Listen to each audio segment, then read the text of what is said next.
우리 이양복 집사님께서 말씀을 봉독해 주실 때마다 우리 주안교회의 역사라 생각을 합니다. 여러분, 우리 이양복 집사님의 연세 아시죠? 우리 근데 자꾸 이양복 집사님이 연세를 잊어버리셔요. 한 70이셨나 뭐 이렇게 생각이 되는데, 여러분 90하고도 한참 지나신 연세십니다. 우리 집사님께서 우리와 함께 언제까지 주의 말씀을 봉독해 주실 수 있을지 모릅니다. 그렇지만 주께서 허락해 주시는 이 시간 동안 말씀을 봉독하실 때마다 우리들이 그게 우리 모두에게는 참 깊은 기억으로 또 추억으로 남을 것 같습니다. 자, 여러분 오늘 하나님의 말씀 한번 제목을 한번 읽어보실까요? 칭찬합시다입니다. CF 캠페인이 이제 이번 주 금요일 0시에 종료되는 거 아시죠? 40일간 우리는 말과 생각을 훈련하는 시간을 가지고 있는데요. 어떻습니까? 여러분의 말과 생각은 CF 캠페인 이전과 또 CF 캠페인을 한 이후에 좀 달라진 것 같습니까? 아마 제가 볼 때 여러분 말씀이 많이 달라지셨더라고요. 본인도 느끼시고 주변 분도 느끼고 계신 것 같아요. 우리는 계속해서 말의 힘에 대해서 살펴보았는데요. 말은 사람을 죽이는 힘도 있고 살리는 힘도 있습니다. 결국 살리고 죽이는 것은 말이 하는 일이지만 그 말은 그 말을 하는 사람에게 달려 있습니다. 그래서 말은 곧 그 사람인 것이죠. 말 실수하지 않기를 바라지만 어디 그게 마음 먹은 대로 되던가요? 안 그래야지 생각하는데도 어느 순간 그 일을 하고 있는 우리 자신들을 볼 때가 자주 있습니다. 그래서 훈련이 필요하고 연습이 필요한 것입니다. 영화 바람의 파이터라고 하는 영화를 혹시 보신 적 있습니까? 그 주인공은 최배달입니다. 원래 한국 본명은 최영의입니다. 그런데 이분은 일본 이름이 대삼배달이었어요. 즉 오야마 마스타치 이렇게 이제 부르는 이름이었는데, 그가 조선 사람으로서 일본에 건너가서 가라데를 배우게 됩니다. 그런 후에 그는 일본 전역을 돌아다니면서 각 도장에 이제 결투 신청을 하는 거예요. 일명 도장 깨기라고 하는 것인데, 그 결투에서 이기게 되면 그 도장의 간판을 깨버리는 거예요. 이렇게 하면서 극진 가라데라고 하는 것을 만들게 되고, 이 최배달은 그 이후에 전 세계를 돌면서 세계의 무술가들과 이 격투를 벌이기 시작합니다. 놀랍게도 모두 다 이겨요. 그리고 그는 일본에 사는 한국 사람이지만 일본 사람들이 너무나 좋아하는, 존경받는 사람으로 기억되고 있습니다. 그 영화에서 이제 이 바람의 그분의 일생을 이제 일대기를 배경으로 바람의 파이터라고 하는 영화가 만들어졌었는데요. 그에게 실력의 비결이 무엇이냐라고 물으면 그는 언제나 훈련입니다 라고 말을 합니다. 즉 반복과 집중이었다는 거예요. 최배달은 333 원칙을 가지고 있었는데요. 첫 번째 3은 하루에 300번 연습하는 것입니다.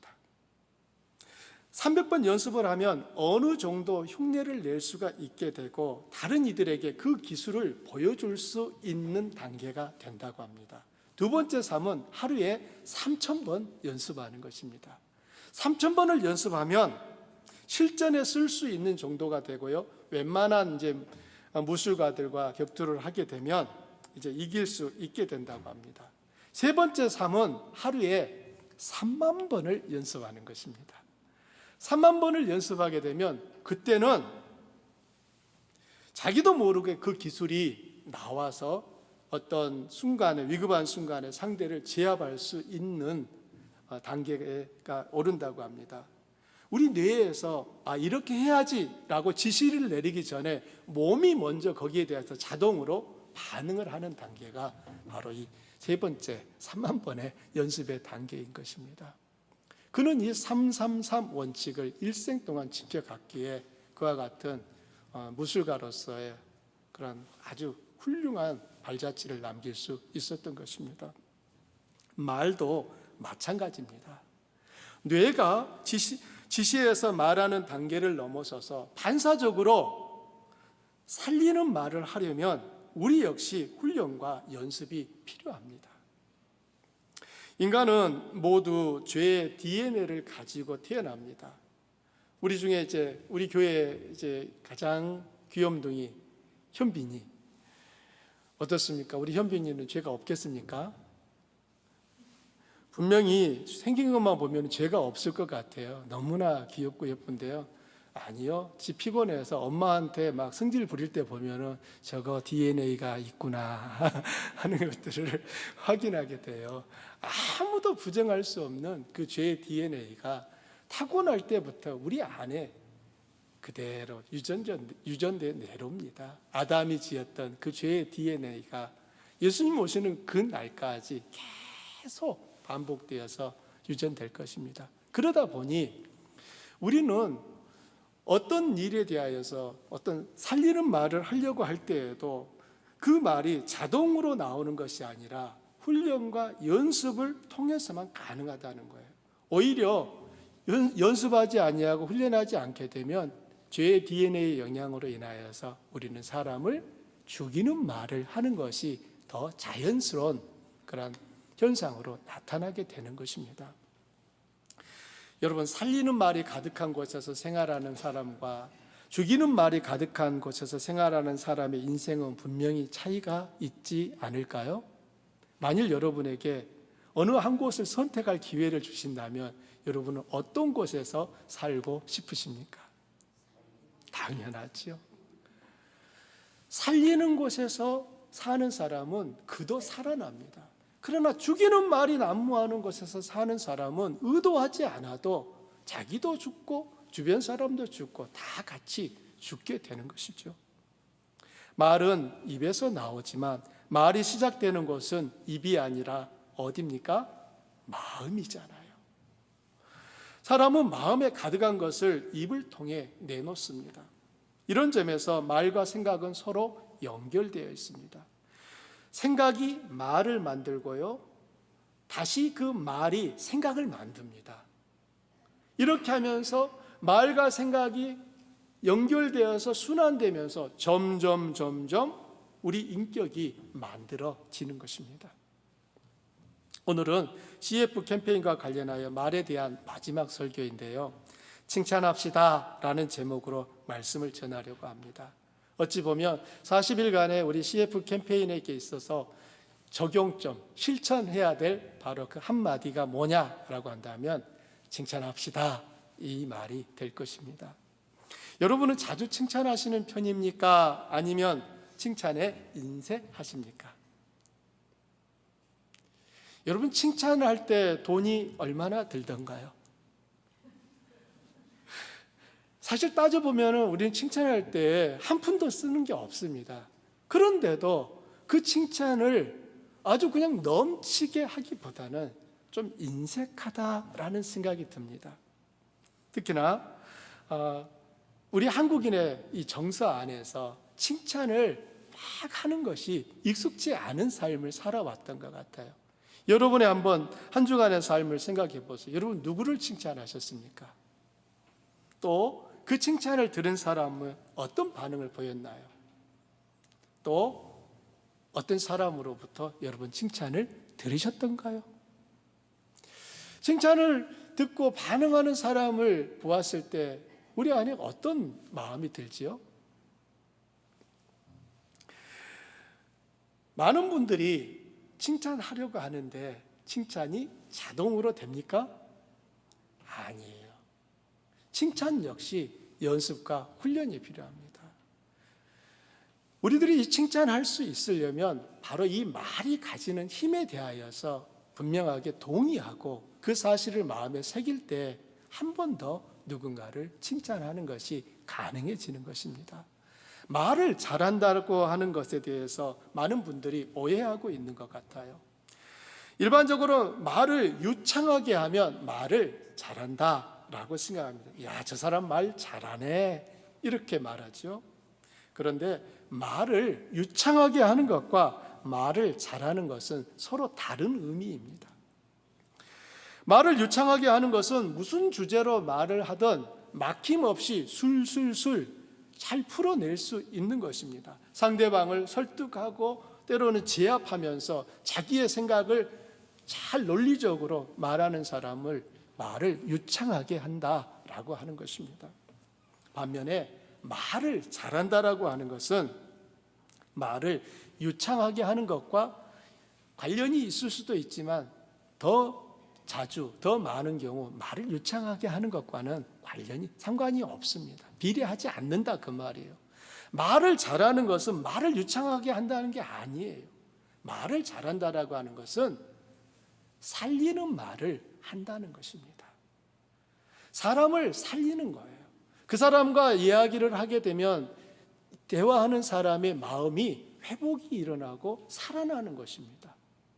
낙심해서 주저앉았다 있었던 사람이 그 사람과 이야기를 하게 되면 알 수 없지만 다시 마음에 힘이 생겨서 그래 다시 해보자, 일어나야지, 이런 마음을 갖게 되는 것입니다. 때로는 잘못된 길을 가고 있을 때 그러면 되겠어? 어쨌든 그 사람하고 말을 하고 나면 내가 지금 이대로 이 길을 가면 안 되는구나, 돌이킬 수 있게 하는 겁니다. 이렇게 말하는 사람이 말을 잘 하는 것입니다. 여러분은 말을 유창하게 하는 사람이 되기 원하십니까? 말을 잘하는 사람이 되기 원하십니까? 둘 다 이런 거 말고요. 하나를 선택해야 된다면 우리는 말을 유창하게 하기보다는 말을 잘 하시는 편이 좋습니다. 다시 말씀드립니다. 말을 잘하는 것은 말을 유창하게 하는 게 아니에요.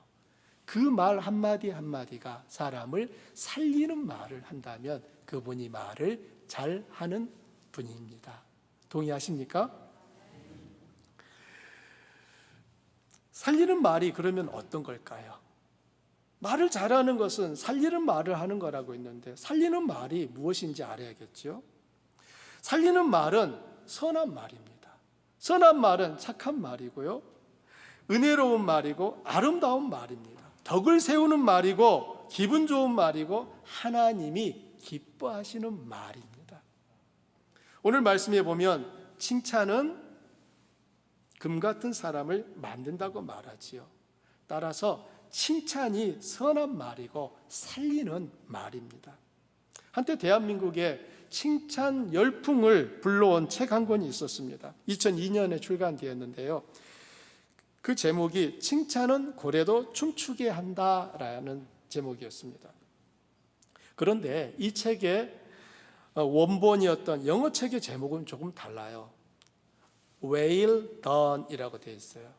우리말로 하면은 고래야 잘했어, 이 말이거든요. 흔히 우리가 잘했어 라고 하는 표현은 어느 때 씁니까? 누군가를 칭찬할 때 씁니다.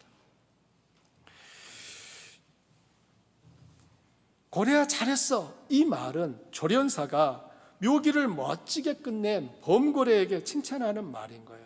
바다에서 가장 사납고 무서운 범고래도 칭찬을 하면 멋지게 주어진 임무를 완수한다는 것입니다. 그래서 한국의 출판사는 칭찬은 고래도 춤추게 한다라고 제목을 붙인 것입니다. 이 책에 보면 부제가 붙어 있어요. 그 부제가 이겁니다. The power of positive relationships. 우리말로 번역하면 긍정적 관계의 힘입니다. 칭찬이라고 하는 것이 긍정적 관계를 만드는데 어떤 영향을 미치는지 알려주는 책이라는 거예요. 사실 칭찬이 관계에 매우 긍정적인 영향을 준다는 것은 여러 가지 연구 조사를 통해 입증되었음에도 불구하고 우리 한국 사람들은 칭찬과 표현에 매우 인색하다는 느낌이 자주 들어요. 왜 그럴까 생각을 해봤습니다. 아마도 한국 문화의 특징 때문이 아닌가 생각합니다. 김재문 씨가 쓴 속담과 한국인의 범문화라고 하는 책에 보면 자식 자랑은 팔불출의 하나요, 아내 자랑은 삼불출의 하나다라는 표현이 나옵니다. 이 팔불출이나 삼불출이라고 하는 것은 8가지의 못난 짓, 또 세 가지 못난 짓이라는 뜻이 있어요. 우리 선조들은 자식 자랑이나 아내 자랑을 못난 짓이라고 생각해왔던 것입니다. 한국인의 가정교육이라는 책에도 이와 비슷한 말을 하고 있거든요. 그 책의 한 부분을 인용하면 여러분 들어보세요. 아내에 대한 호칭과 관련하여 특히 주목을 끌고 있는 점은 아내를 직접 부르는 친족 용어가 발달되지 않았다는 사실이다. 아내의 이름을 부르기보다는 흔히 여보, 당신, 자기, 임자, 애기 엄마, 마누라 등으로 아내를 불렀다. 여러분 가정에서는 어떻게 부르시던가요? 생각이 안 나십니까? 각각의 집마다 남편이 아내를 부르는 호칭이 있고요, 아내가 남편을 부르는 호칭이 있는데 여러분 어떻게 부르고 계십니까? 미국 사람들은 어떻게 부르시던가요? 미국 사람들의 일반적인 특징은 이름을 부르는 것 같습니다. 그런데 우리 한국 문화 안에서는 이름보다는 다른 호칭을 부르죠. 미국 사람들은 아버지를 부를 때도 보면 데디 할 때도 있지만 그냥 아버지 이름을 잭이라고 부르든지 아니면 피터라고 부르든지 이렇게 이름을 불러요. 그렇지만 한국인 저에게 있어서는 아들이 아버지의 이름을 막 부르는 걸 볼 때 뭔지 모르지만 어라 하는 이런 감정이 느껴진 적이 있었습니다. 한 10여 년 전에 미국에 왔을 때요. 지금도 그 마음이 전혀 완전히 사라진 것 같지는 않아요. 저희 아이들이 저에게 아빠 대신 저의 이름을 영균아 라고 부른다면 제가 어떻게 반응할까 생각을 해보면 아마 달려가서 뒤통수를 탁 치면서 뭐? 이렇게 하지 않을까 생각이 들어요. 저만 그렇습니까? 우리 한국인의 이 정서 안에서는 이름을 부르는 것에 대해서 굉장히 낯설어하는 부분이 있어요. 더군다나 아랫사람이 윗사람을 향하여, 나이가 어린 사람이 더 많은 분을 향하여 이름을 부른다면 참 이상하게 생각하지 않겠습니까? 이름은 한국인의 문화, 표현하기보다는 덮어두고 감추는 이 문화적인 성향 때문에 우리 한국 문화 안에서는 표현하는 것들이, 또 더 나아가 칭찬하는 것들이 굉장히 낯설게 여겨지는 부분이 있는 것입니다. 그런데요, 성경을 읽어보면 많은 칭찬들이 나옵니다. 성경은 칭찬으로 시작해서 수많은 칭찬거리로 가득 찬 책이라고 말해도 틀리지 않을 겁니다. 성경의 첫 장을 열면은 창세기 1장이 시작됩니다. 거기에 하나님께서 천지 만물을 창조하시고 그 사역이 끝날 때마다 하나님이 뭐라고 하십니까? 보시기에 좋았더라. 영어로 하면 It was good. 저거 좋은데? 라는 이런 말인 거예요. 칭찬인 거예요. 여기서 더 나아가 성경에 보면 수많은 칭찬 이야기가 나와요. 노아가 120년 동안 방주를 바다가 아닌 산에다 지었다. 이 말을 들을 때 여러분 어떤 생각이 드십니까? 왜 성경은 이 이야기를 했을까요? 노아를 정신 나간 사람이라고 말하려고 한 겁니까? 노아를 칭찬하려고 한 겁니까? 아브라함이 아들을 하나님의 말씀에 순종하여 모리아산에서 제물로 바쳤다. 이 이야기는 왜 기록했을까요? 이야, 세상에 아버지가 자식을 죽이려고 했어? 참 못된 사람이네. 이렇게 말하려고 기록했을까요? 아니면 아브라함을 칭찬하려고 그 이야기를 기록했을까요? 다윗과 골리앗의 싸움은 왜 기록했을까요? 고넬료 이야기는 왜 나옵니까? 이방인이었지만 예수님께 자기 귀신 들린 딸을 고쳐달라고 찾아왔던 여인 이야기는 왜 기록했을까요? 큰 틀 안에서 보게 되면 성경은 각기 그 사람들을 칭찬하고 있는 것입니다. 그렇다면 성경이 이와 같이 칭찬으로 시작해서 칭찬으로 가득 찬 책이라고 한다면 하나님이 만드신 이 사람들에게 기대하시는 것은 무엇이겠습니까? 서로 칭찬하며 살아야 한다, 이거 아니겠습니까?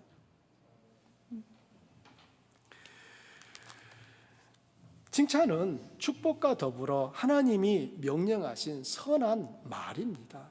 먼저 이 축복에 대하여서 성경에 나오는 구절을 한번 살펴볼게요. 로마서 12장에 있는 말씀입니다. 여러분 함께 읽어보실까요? 너희를 박해하는 자를 축복하고 저주하지 말라. 너희를 박해하는 자를 축복하라. 축복하고 저주하지 말라. 이 축복은 한자입니다. 한자에서 축자는 빌축자이고요, 복자는 복복자입니다. 의미를 보면 복을 빌어준다는 것이죠. 우리들 특히나 그리스도인들이 살면서 꼭 실천해야 하는 것이 바로 축복이고 칭찬이라는 거예요. 여기서 너희는 누구겠습니까? 그리스도인들을 말하는 거예요. 로마에 있는 성도들이고 더 나아가서는 예수님을 로마에 있는 성도들처럼 구주로 믿고 고백하는 모든 그리스도인들에게 하나님께서 하시는 말씀인 거예요. 너희는 박해하는 자를 축복해줘라. 이런 거 보면 참 하나님의 말씀에 순종하는 것이 쉽지 않다는 것을 생각합니다. 여러분, 박해를 받을 때 본성적으로 우리 안에 일어나는 마음은 어떤 마음일까요? 내 꼭 되갚아줘야지. 너 밤길 조심해라. 이런 마음이 일어날 수 있는데요, 하나님께서는 박해하는 자마저도 어떻게 해야 된다고요? 축복해줘라. 저주하지 말아라 라고 하고 있습니다. 그러면 이 말씀 앞에서 우리 자신 한번 살펴보십시오. 나를 박해 안 하는데도 나는 축복을 잘 하고 있습니까? 나를 저주하지 않는 사람이라면 내가 축복하는 것이 어려울까요? 아니잖아요. 근데 왜 안 하죠? 왜 이 축복하는 일이 그렇게 어렵습니까? 민수기 6장에 보면 하나님이 제사장이던 아론과 그의 아들들에게 이스라엘 자손을 축복하라 하는 말씀이 나옵니다. 이 말씀도 여러분 함께 읽어보실까요? 여호와께서 모세에게 말씀하여 이르시되 아론과 그의 아들들에게 말하여 이르기를 너희는 이스라엘 자손을 위하여 이렇게 축복하여 이르되 여호와는 내게 복을 주시고 너를 지키시기를 원하며 여호와는 그의 얼굴을 내게 베푸사 은혜 베푸시기를 원하며 여호와는 그 얼굴을 내게로 향하여 드사 평강 주시기를 원하노라 할지니라 하라. 그들은 이같이 내 이름으로 이스라엘 자손에게 축복할지니 내가 그들에게 복을 주리라. 아멘. 여기서 이 괄호는 제가 붙여놓은 거예요. 이런 의미입니다 라고 하는 걸 설명하려고 제가 붙여놓은 건데요, 하나님은 아론과 그의 아들들이 이스라엘을 축복하기를 바라신 겁니다. 그런데 이상해요. 하나님이 복을 주기를 원하시면 그냥 복을 주시면 되잖아요. 그런데 왜 하나님께서는 아론과 그의 아들들에게 축복을 해줘라 라고 말을 합니까? 왜 그들을 향하여 복을 빌어줘라 라고 말을 하는 것일까요? 하나님은 사람들의 관계가 서로를 축복하는 관계가 되어야 한다는 것을 말씀하고 계신 거라고 생각합니다. 우리가 누군가를 축복하고 누군가가 우리를 축복하는 세상, 그런 관계가 되어야 한다는 것입니다. 하나님이 지으신 세상은 서로가 서로를 축복하는 세상이어야 한다라고 말씀하는 것이죠. 하나님께서는 제사장인 아론과 그 아들들에게 축복권을 주셨습니다. 즉 축복할 수 있는 공인된 자격을 주셨다는 거예요. 한마디로 공인된 축복권을 갖고 백성들을 축복할 수 있는 사람들이었습니다. 그러면 오늘날에도 공인된 축복권을 가진 사람이 있을까요? 어떤 분들은 목사가 제사장이라고 합니다. 여러분 어떻게 생각하세요? 목사가 제사장입니까? 고민이 되시죠? 뭐라고 대답해야 될까? 여러분 다시 여쭐게요. 여러분 목사가 제사장입니까? 목사가 하는 일 중에 제사장의 역할이 분명히 있습니다. 목사가 제사장이다 이렇게 대입하기는 어렵습니다. 하지만 성경에 보게 되면 이 제사장의 일은, 제사장이 되는 것은 목사만이 아니라 예수님을 믿는 모든 사람들이 다 제사장이라고 말하고 있습니다. 베드로전서 2장 9절에 있는 말씀이에요. 여러분 함께 읽어보실까요? 너희는 택하신 족속이요 왕 같은 제사장들이요. 여기 이렇게 말합니다. 너희가 누굽니까? 베드로 사도가 편지를 써서 그 편지를 받고 읽는 사람들이 바로 대상이에요. 베드로 사도가 누구에게 편지를 썼느냐? 그 당시에 여러 지역에 흩어져 있는 그리스도인들에게 편지를 썼습니다. 거기에서 베드로 사도는 분명히 말해요. 여러분 베드로가 누구죠? 예수님과 가장 가까이 지냈던 사람 아닙니까? 그러면 이 베드로가 이 하는 말은 예수님께 들은 거, 어찌 보면 예수님께 배운 것이라고 말할 수 있지 않을까요? 그 베드로가 하는 말이에요. 여러분은 제사장입니다. 여기서 왕 같은이라고 하는 것은 왕처럼 아주 존귀한 제사장들이다, 그 말을 하는 거예요. 구약에서는 제사장이 아론과 그의 아들들만이었습니다. 그런데 예수님을 통하여서 이제는 예수님을 믿는 모든 그리스도인들이 제사장들이다라고 말을 하고 있습니다. 그렇다면 아론과 그의 아들들이 공인된 축복권을 가지고 있었던 것처럼 예수님 안에서 제사장 된 우리들 역시 누군가를 축복할 수 있는 공인된 자격을 가졌다고 말할 수 있지 않을까요? 그러므로 사랑하는 우리 성도님들, 여러분의 축복권을 사용하십시오. 예수님을 믿는 우리들은 다른 누군가를 축복할 수 있습니다. 이 사실을 여러분이 믿으시면 좋겠습니다. 에이, 어찌 제가 감히 그런 게 있어요. 이건 겸손이 아니라 믿음이 없는 불신입니다. 불신앙인 거예요. 분명히 하나님께서는 너희는 제사장들이다 라고 말하고 있습니다. 그 다음 말씀 우리가 읽지 않았지만요, 이렇게 말해요. 너희는 아니요 다시 그 본문 2장 9절 보여주세요.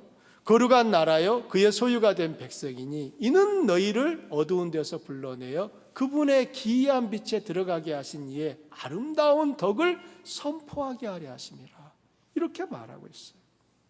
우리에게는 단순하게 다른 사람을 축복하는 데서 멈추는 것이 아니라 그 축복을 통하여 그들로 하여금 예수 그리스도의 빛을 볼 수 있도록 연결시켜주는 그 역할이 우리에게 주어져 있다라고 하는 것입니다. 아론과 그의 아들들이 이스라엘 자손을 축복한 것처럼 여러분도 동일하게 자녀를 향해서, 남편을 향해서, 부모를 향해, 성도들을 향해, 이웃을 향해 축복하면 되는 것입니다. 뭐라고 축복할까요? 아론이 써먹었던 걸 우리도 하면 될 것 같아요. 근데 이 말은 사실 하나님께서 아론에게 가르쳐 주신 것입니다. 너 백성들을 축복할 때 이 내용으로 복을 빌어줘라 라고 한 것입니다. 여러분 함께 읽어보실까요? 어떻게 축복하라고요? 여호와는 내게 복을 주시고 너를 지키시기를 원하며 여호와는 그의 얼굴을 내게 비추사 은혜 베푸시기를 원하며 여호와는 그 얼굴을 내게로 향하여 드사 평강 주시기를 원하노라. 아멘. 어떻게 축복해야 될지 고민이 되실 때 이 말씀을 사용하십시오. 이 말씀대로 축복해 주세요. 여러분께서 이 말씀들을 또 그 외에 다른 축복의 말씀들로 다른 누군가를 축복한다면 하나님께서 여러분의 그 축복을 들으시고 그들에게 복을 베푸실 것입니다. 성경에 보면 하나님이 축복과 함께 성도들에게 명하신 또 하나가 있습니다. 바로 칭찬입니다. 칭찬이란 국어사전에서 좋은 점이나 착하고 훌륭한 일을 높이 평가함 또는 그런 말이라고 정의를 하고 있어요. 상대를 인정하고 좋게 말한다는 것입니다. 그리고 칭찬은 그 대상이 누구냐에 따라서 칭찬을 의미하는 용어가 달라집니다. 하나님을 칭찬하는 것이면 찬양이라고 하고요, 자기보다 연장자나 또 높은 사람을, 윗사람을 칭찬하는 경우라면 존경 또는 공경이라고 말하고요, 친구나 동료 혹은 후배인 경우는 칭찬이라고 말을 하는 것입니다. 칭찬은 이처럼 대상에 따라서 표현이 달라지지만 의미는 같습니다. 여러분은 칭찬을 잘하시는 편인가요? 칭찬을 하신다면 무엇을 어떻게 칭찬하십니까? 여러분, 뭘 칭찬해 줘야 될까요? 믿음만 칭찬하는 걸까요? 믿음도 당연히 칭찬할 수 있는 한 모습이지만요, 성경에 보면 칭찬은 모든 것이 가능합니다.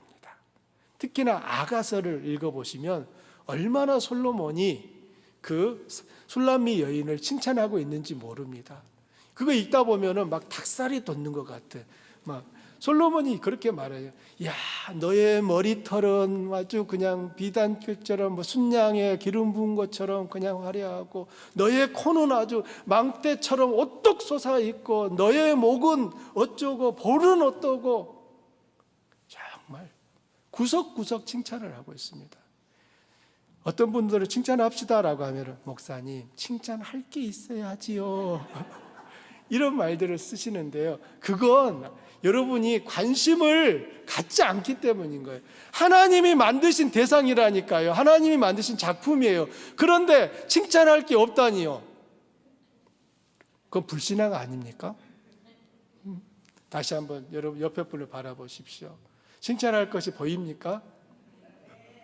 옆 사람을 보시면서, 야, 이분 참 칭찬해 줄게 이렇게 많네 하는 게 보이세요?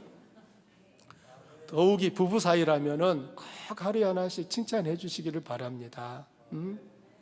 칭찬을 들은 아내가 다음날 준비하는 밥상과 책망을 들은 아내가 다음날 준비하는 밥상은 똑같을까요? 똑같은 거예요. 칭찬을 들은 남편과 책망을 들은 남편이 아내를 향하여 대하는 마음은 똑같을까요? 우리는 경험 안에서 너무나 잘 알고 있어요. 그런데 왜 안 하십니까? 함께 따라해 보십시오. 칭찬합시다. 칭찬은 선한 말이에요. 하나님이 축복과 더불어 명령하신 거예요. 칭찬합시다. 입술만으로가 아니에요. 교회에서만이 아니에요. 여러분 지금 칭찬합시다 하셨으니까 이제 실천하셔야 되는 거예요. 근데 칭찬 잘 하셔야 돼요. 근데 이상하게 칭찬하시면 오해될 수 있으니까 칭찬을 잘 하셔야 돼요. 잘 하셔야 돼. 잘 하셔야 돼요. 요즘 우리 남집사님 얼굴이 정말 은혜스러우시잖아요. 제가 이제 먼저 예배 와가지고 예배 준비하고 있었는데, 오늘 진이 할머님이 오랜만에 교회 오셨잖아요. 할머니 우리 남집사님을 보시고 나서 남집사님 얼굴이 너무 이렇게 밝고 환하니까 좋으셨나 봐요. 남집사님이 이제 밖에 나가고 계신 사이에 저한테 이제 백이자 사모한테 물어보는 거예요. 남집사님 얼굴이 어떻게 이렇게 좋아? 사귀는 사람 있어? 그러니까 우리 남집사님의 대답이 너무 멋있었어요. 있어요. 하나님과 사귀어요. 칭찬 잘 하셔야 돼요. 칭찬도 이상하게 칭찬하시면 오해될 수 있으니까, 칭찬은 근본적으로 하나님께서 자기 백성들에게 말하시는 거예요. 명령이라니까요. 해도 되고 안 해도 되는 게 아니라 명령이에요. 명령.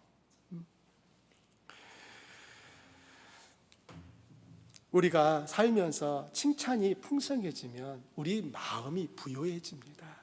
칭찬을 받고 자라는 아이들, 칭찬과 인정과 격려와 지지를 받는 남편, 아내의 삶은 분명히 달라지게 되어 있습니다.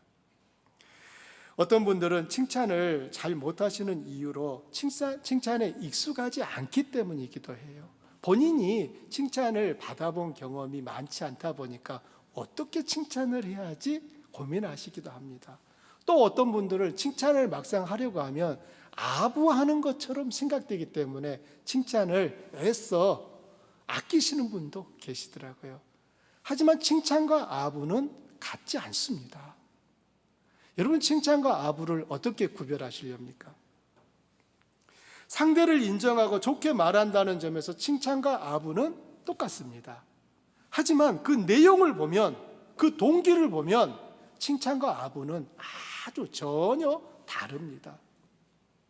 칭찬은 사실에 근거해서 그 대상을 사랑해서 하는 말이에요.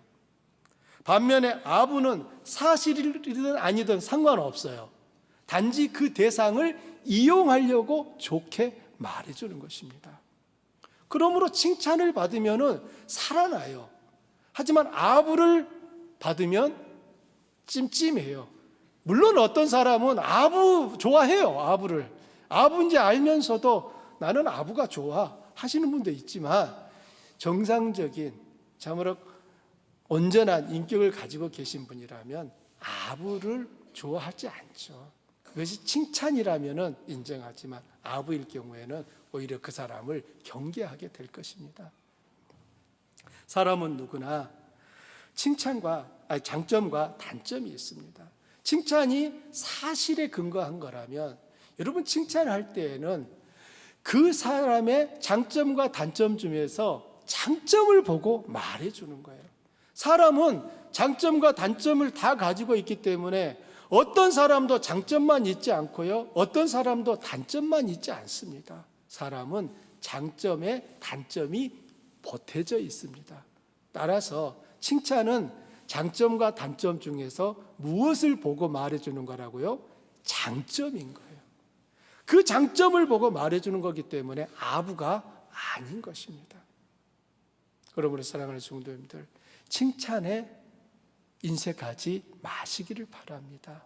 여러분이 누군가를 칭찬하는 것이 아부가 결코 아니라는 것입니다. 오늘 말씀에 보면은 도가니로 은을, 풀무로 금을, 칭찬으로 사람을 단련하느니라고 기록되어 있습니다. 이 말씀을 보면 칭찬이, 슬라이드 보여주세요. 좋다는 말인지 아니면 나쁘다는 말인지 혼돈이 됩니다. 그 이유는 이 마지막에 있는 단련하느니라 라고 하는 이 말씀 때문인 거예요. 하지만 원어로 기록된 히브리어 성경을 보면 단련하느니라 이 말씀이 없어요. 히브리어에 쓰여 있는 대로 읽어보면 이렇습니다. 다음번 슬라이드 볼까요? 함께 여러분 읽어보십시오. 도가니로 은을, 풀무로 금을, 칭찬으로 사람을, 이렇게 끝나버려요. 그러면 단련하느니라는 어떻게 쓰인 걸까요? 우리말로, 히브리어를 우리말로 번역하는 과정에서 단련하느니라가 첨가된 것입니다. 대한성서공회에서 나온 성경 가운데 보면 어떤 성경에는 단련하느니라가 앞에 나오는 글자보다 크기가 절반 사이즈로 쓰여져 있는 것을 보실 수 있어요. 이것은 원래 성경에는 없는 말인데 의미적으로 이해하기 쉽도록 우리가 첨가한 것입니다 라고 하는 표시가 되는 거예요. 도가니나 풀무는 금이나 은을 만들어내는 도구입니다. 원래 은과 금은 처음부터 우리가 보고 있는 은 형태로 있는 게 아니라 금광석 안에 포함되어 있지 않습니까? 이 금광석을 도가니나 풀무에 넣어놓고 아주 높은 열을 가하면서 오랫동안 가열을 하게 되면 거기에서 불순물들은 걸러지고 마지막에 금과 은이 남는 거 아닙니까? 이와 같이 도가니와 은이 불순물을 걸러내고 금과 은을 얻는 거라면, 도가니로 은을, 풀무로 금을, 칭찬으로 사람을, 그 다음에는 무슨 말이 들어가면 좋겠습니까? 도가니로 은을, 풀무로 금을, 칭찬으로 사람을 만드느니라 라고 써도 틀리지 않을 것 같습니다. 그럼 이렇게 칭찬으로 만들어진 사람은 좋은 사람이겠습니까? 나쁜 사람이겠습니까? 앞에 나오는 도가니로 은을 만들고 풀무로 금을 만들어요. 은과 금은 다 좋은 것들입니다. 그러면 칭찬으로 사람을 하고 끝냈을 때, 칭찬으로 사람을 만든다고 할 때 어떤 사람을 만든다는 거예요? 좋은 사람을 만든다라고 하는 것을 알 수 있는 것이죠. 여러분 따라해 보십시오. 칭찬은 금 같은 사람을 만든다. 칭찬해 보십시오. 그러면 더 잘하려고 한다니까요. 우리는 오해하는 게 있습니다. 저 사람, 저 불순물 저거 내가 걸러줘야지 라고 해서 다 꼬집어주고 지적해 줍니다. 그러면 고쳐질 거라고 생각하는데요. 사람은 그렇게 단순하지 않습니다. 오히려 사람을 바꾸는 것은 이 지적이 아니라, 책망이 아니라 칭찬입니다. 이솝우화에 보게 되면은 해와 바람이 지나가는 나그네에 외투를 벗기는 대결을 합니다. 먼저 바람이 의기양양하게 나서죠. 해, 날 봐라. 내가 저 사람 옷을 단번에 벗겨버릴게. 있는 힘껏 바람이 불기 시작합니다. 세차게 하고 불잖아요. 그러자 나그네가 어떻게 합니까? 이거 추우려 하면서 외투를 더 꽉 붙잡고 있잖아요. 아무리 세게 불어도 안 붙잖아요. 그러자 해가 바람 이렇게 비켜봐. 내가 해볼게. 따스한 햇살을 비추기 시작합니다. 점점 온도가 올라갑니다. 그러자 나그네는 누가 말도 안 했는데 자기 스스로 외투를 벗어버리지 않습니까? 똑같은 거예요. 여기에서 이 비판, 지적 이런 것들은 바람이라면 칭찬은 따스한 햇살인 것입니다. 사람 속에 있는 불순물을 분리하는 것은 칭찬이에요. 금 같은 사람은 처음부터 없어요. 금 같은 사람은 태어나는 것이 아니라 칭찬을 통해 만들어지는 것입니다. 우리들이 서로 칭찬하고 인정해 줄 때 칭찬을 받은 사람은 더 힘을 내고 더 아름다운 존재로 바뀌게 됩니다. 하지만 여기서 우리들이 칭찬할 때 주의할 점이 있습니다. 칭찬은 자랑과는 다르다는 것입니다. 자기가 자기를 칭찬하는 것은 자랑이에요. 하나님은 자랑은 하지 말라고 하셨습니다. 성경은 다른 사람으로 너를 칭찬하게 하라고 했지 너가 너 자신을 칭찬해라 라고 하지 않아요. 여러분 말씀 한번 읽어보실까요? 타인이 너를 칭찬하게 하고 내 입으로는 하지 말며 외인이 너를 칭찬하게 하고 내 입술로는 하지 말지니라. 아멘. 하나님은 이렇게 명확하게 말씀하시는데 이 반대로 하고 계시는 분들이 많은 거예요. 타인한테는 칭찬을 받지 못하고 자기가 칭찬하려고 하는 애쓰는 분이 있단 말입니다. 자기는 자기를 칭찬하는 게 아니에요. 칭찬은 자랑이 아닙니다. 자랑은 하나님이 하지 말라고 하셨어요. 사랑하는 성도님들, 하나님이 금하신 것은 칭찬입니까? 자랑입니까? 자랑이에요. 자랑을 금하신 것이지 칭찬을 말리신 게 아닙니다. 여러분은 자기가 앞서서 자기가 한 일들을 다 말해요. 나 이것도 했고 이것도 했고 이것도 했어. 그 말을 듣다 보면 그냥 저분은 가만히 계시고 옆 사람이 저 말을 해줬더라면 참 좋았을 텐데 저 칭찬받을 만한 일이 자기가 말해버리니까 자랑 질이 되는구나 라는 생각이 들더라고요. 살다 보면 우리가 이런 실수를 자주 합니다. 그 일이 분명히 칭찬받을 만한 일임에도 불구하고 자기가 그 일을 말하면은 그것은 자랑이 되는 거예요. 옆 사람이 이분은 이런 일도 하셨고 이런 일도 하셨어요. 이렇게 말해줄 때 그게 칭찬이 되는 것입니다. 또 어떤 분은 또 반대로 칭찬을 받으면 견디지 못하는 부분이 있어요. 칭찬하지 마! 귀를 막 닫아 거스르시려고 하는데요. 아닙니다. 칭찬을 자기가 해서는 아니 되지만 다른 누군가가 여러분을 칭찬하실 때는 그 칭찬을 부정하거나 중단시키지는 마세요. 만일 누군가가 여러분을 칭찬하실 때는 그렇게 말씀해 주시니 감사합니다. 모든 것이 하나님의 은혜지요. 이렇게 말씀하시면 돼요. 그런데 칭찬을 하려고 하면 하지 마. 이렇게 하실 필요가 없다는 거예요. 상대방이 칭찬하실 때는 고맙습니다. 참 그렇게 보셨다니 참 제가 기쁘네요. 하지만 하나님께서 그 모든 것들을 하게 하셨습니다. 이렇게 하나님께 영광을 올려드리시는 것입니다. 그렇게 될 때 여러분이 칭찬을 받을 때 감사하고 그 모든 것이 하나님의 은혜인 것을 고백한다면 여러분이 칭찬받은 그 일로 인해 하나님이 영광을 받으시게 되는 것입니다. 말씀의 결론입니다. 우리 모두 칭찬합시다. 칭찬받을 때 감사하고 그것이 하나님의 은혜임을 고백합시다. 그리하여 우리가 받은 칭찬이 하나님께 영광이 되도록 올려드리는 우리 주한 가족들 되시기를 축원합니다. 아멘. 우리 한번 같이 외쳐봅니다. 칭찬합시다. 오늘 말씀을 생각하면서 우리의 삶이 다른 누군가를 칭찬함으로 그 일이 하나님께 영광이 되어지기를 우리 마음을 모아서 합심하여 같이 기도하겠습니다.